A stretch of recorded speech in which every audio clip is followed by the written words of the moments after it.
Saturday night in Hollywood. Hot damn.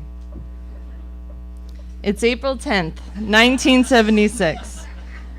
Fred Halsted shows up at the Mark IV bathhouse on Melrose Avenue to get ready for the big event. He's late, as usual, but his closest friends had asked him to help, and he couldn't say no. He's wearing his trademark dirty Levi's and white cotton t-shirt, pulled tight against his chest. Fred's style is more understated than most of his friends, not what his fans might expect. Joey, Fred's partner, is also there to help and support the cause. It's the Leather Fraternity's Slave Auction Benefit. The first time everyone would meet in person. Prior to tonight, the Leather Fraternity had only existed as personal correspondence through Drummer magazine, which catered to a subculture within a subculture, the gay leather S&M scene, still in its infancy. And Fred is one of the scene's best-known faces, thanks to his work making porno movies. His first film, LA Plays Itself, became famous for two reasons. Number one, it is, to this day, the only gay pornographic film in the permanent collection of New York City's Museum of Modern Art. And number two, most importantly, it is the film that introduced fist fucking to the silver screen.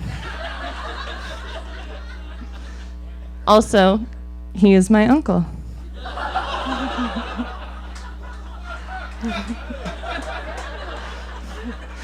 Tonight's organizers had insisted that it be a private event. No tourists, no non-leather people, no strangers, no voyeurs.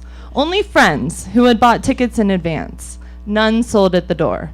All proceeds went to gay charities. The staff at the Mark IV led Fred to the auction space. Jeannie Barney, the editor at Drummer, is already there with the volunteer slaves Fred recognizes from casting. The slaves were mostly models and actors. They all had to audition to be part of the charity event. What exactly the role entailed would be between the master and the slave. But options they discussed at casting were mowing the lawn, buying groceries, possibly consensual sex acts. It was really up to them. The rules had been made clear to the eager young faces ready to serve. If the slave was not happy with his master, the buyer would be told in private there was no deal and the money would be returned. Everything consensual, all in a charitable spirit. Fred sees Jeannie and gives her a big bear hug. "Nice outfit," he says. Jeannie's wearing the closest thing she has to high leather drag, a floor-length black velvet dress with a nice white collar and cuffs. "I look like a pilgrim, but you look fantastic. Working out?" "Every day," Fred says. The delivery driver walks up and Jeannie asks, "Are any black and white cruisers tailing you?" "Not today," he says. "First time I haven't been followed in months." "No one followed me either. Let's hope they're growing bored with us. Just put the beer over by the bar." Jeannie's paranoia surrounding the LAPD had been rooted in decades of abuse. It was common for Fred and his friends to be arrested and beaten by the police just for walking down the street. The cops called it lewd vagrancy, which meant they could arrest anyone they wanted for doing nothing, just standing on a street corner, or wearing the wrong kind of outfit. The event's organizers had quickly sold 200 tickets and were expecting a full house. Fred sees Val Martin, whom Jeannie had asked to be the auctioneer. Val was well known in the community thanks to his starring role in Fred's film Sex Tool. Guests start arriving around 9. Excitement is stirring. Fred circulates the room. He helps the volunteer bartenders serve beers, making a point to deliver drinks to the slaves patiently awaiting their turns in the Mark IV's barred, mirrored holding cell. It's going to be a night to remember. Meanwhile, across town, Police Chief Ed Davis is getting ready for a party of his own. The previous summer of 1975, gay activists had invited Police Chief Ed Davis to participate in the celebration of Gay Pride Week. He responded in a letter saying, I would much rather celebrate Gay Conversion Week, which I will gladly sponsor when the medical practitioners in this country find a way to convert gays into heterosexuals. Police Chief Davis knows what's happening at the Mark IV, or rather, he thinks he knows. Drummer had published a scathing criticism of an LAPD attack on the leather segment of the gay community that had occurred 3 years prior. So Davis ordered surveillance of Drummer's staff. He knew the slave auction was coming. He had been preparing for months. He dusted off a 1899 state law prohibiting slavery he could use to arrest everyone at the party. He thought he finally had his chance to arrest these animals, to raid their den of iniquity. He has his troops assembled, all 65 officers he had brought in for his showdown, which he called Operation Emancipation. He's letting the officers know what to expect. With whiskey fresh on his lips, he reminds his troops of their moral justification by quoting from memory one of his favorite Bible passages, Leviticus 20:13. He shouts, if a man also lie with mankind as he lieth with a woman, both of them have committed an abomination. They shall surely be put to death. Their blood shall be upon them. His climax continues. Men, blood may be spilt tonight. Show no restraint. It is up to us to teach the homos the evilness of their ways. By midnight, the slave auction is raging. It's packed with hot, sweaty bodies. Jeannie is the only woman, and the men are dancing and drinking beer. Many are wearing nothing more than their leather chaps, their pierced nipples and chains on full display. A few are taking advantage of the secluded corners of the bathhouse, but most are enjoying the camaraderie of their fellow leathermen and Val Martin's auctioneer skills. As the men are having fun, the police force descends upon the Mark IV. Quietly, they close off the street with flares. Dozens of cruisers swarm the block. 2 large buses park in front of the building's entrance to haul the criminals downtown. 2 helicopters fly overhead. As a final touch, police cameramen and local reporters, who had been alerted ahead of time to Ed's big night, set up Klieg lights for filming. Almost 200,000 taxpayer dollars had been spent to make this a night to remember. Inside, a good-looking man in a leather jacket and leather cap, torn jeans, comes up to Val and asks, "What's the price of that slave?"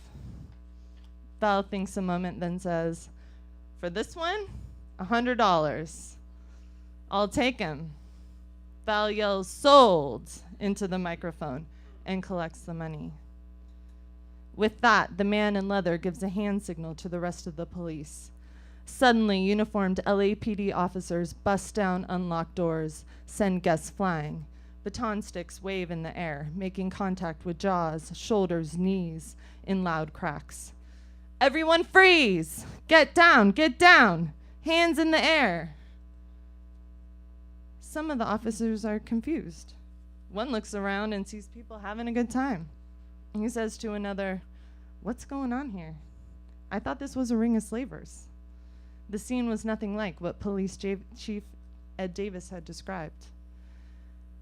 Other officers grab anyone they can and cinch wrists behind backs with plastic handcuffs that the men soon learn cut off blood flow like tourniquets. Their hands swell and numbness creeps up their arms into their shoulders. There seem to be over 100 officers invading the bathhouse. In the chaotic scene, Fred somehow locates Joey. Fred whispers in Joey's ear, "Stay close. I'm not going to lose you." His voice cracks with fear. The men are herded into the narrow corridor of the old bathhouse. They stand pressed together for hours. They're not allowed to use the toilet, so piss pools on the floor. 2 cops are talking behind Jeannie. One of them says, "What is that? Do you think it's a real woman?" The other says, "I don't know if it's a real woman or not." Jeannie turns around. "Of course it's a real woman. If I were a drag queen, I'd have bigger tits." The laughter in response lightens the mood for a moment. The truth is that all the men are frightened out of their minds. They have no idea what's going on or why they're being held. They fear the worst. They've seen it happen before. As the men are jammed in line, the ranking officers decide who to arrest. They demand identification from the handcuffed men and search for familiar names. They have 40 seats on the buses. After the few names they know are loaded in, Fred and Joey being some of the first, they arrest the most outrageously dressed. At nearly 3 a.m., the first bus drives off to Parker Center in downtown Los Angeles. Upon arrival, the prisoners are confined in a classroom-like holding room, which soon smells like piss, since they're still not allowed to use the toilet. The officers taunt the men with comments. "Dirty faggots, you don't deserve a bathroom. Piss on yourselves like animals." In some of the prisoners, fear turns to rage. One of the more aggressive men demands that the handcuffs be removed. The cut plastic cuffs reveal bloated fingers and horrible red gashes where the restraints had dug into their skin. Next begins the slow paper shuffling intake process. Belts, watches, money are turned over to the police. Jewelry is removed. Everyone is stripped and searched. Everyone's anus is inspected, to the surprise of even the officers. The first question the police ask everyone is, "Where do you get your haircut?" Followed by, "Where do you work? And what is your address?" One of the intake officers, badge number 8673, an overweight blonde, tells the group, "Well, you guys certainly are cooperative. That's good, because we don't have to break any arms that way." Hours into the detainment, the men still know nothing. No charges have been read, nothing explained. Fred and Joey have had enough. They convince everyone to keep the party going, turn the holding cell into their own jailhouse fantasy scene. This really pisses off the cops, who hurl insults like "filthy cocksuckers" at the men. "You bet I'm a filthy cocksucker," Fred shouts back. Then the waiting begins. No one can leave while the police and the DA's office decide what to do. Jeannie is one of the first to make bail. She spends the next 2 days finding bail money for everyone else. Fred holds Joey, comforting him, but cannot hide his own growing anxiety. The police won't release Joey right away. He ends up being the last one out, and Fred can't stand the thought of what the cops are doing to him. All 40 people were arraigned on misdemeanor charges, but the city attorney declined to prosecute. The original slavery charges were dropped. 36 men, including Fred and Joey, were let go. 4 people, Jeannie, drummer's publisher, Val the auctioneer, and the doorman, were recharged by the DA with felony pandering, the sale of a second person for personal gain. Their hearing began on June 28th, the anniversary of the Stonewall Uprising. Jeannie's attorney told her, "If this goes to trial, they're going to trot out all those dildos in front of all those nice old people from Glendale, and it will not go well for you." A plea arrangement was made. The 4 were sentenced to community service and 3 years probation, during which they were not allowed to pimp or pander, as if there were a real danger they would do so. In the end, Operation Emancipation backfired for the LAPD. The raid became a rallying cry for the gay community, inspiring activism. It also ended Ed Davis's campaign to become governor of California. I learned about this night while researching my Uncle Fred, who passed away in 1989, a victim of AIDS, like many who were at this and similar events. Their stories of courage and defiance must be told before they are lost forever. That was Lauren Halsted.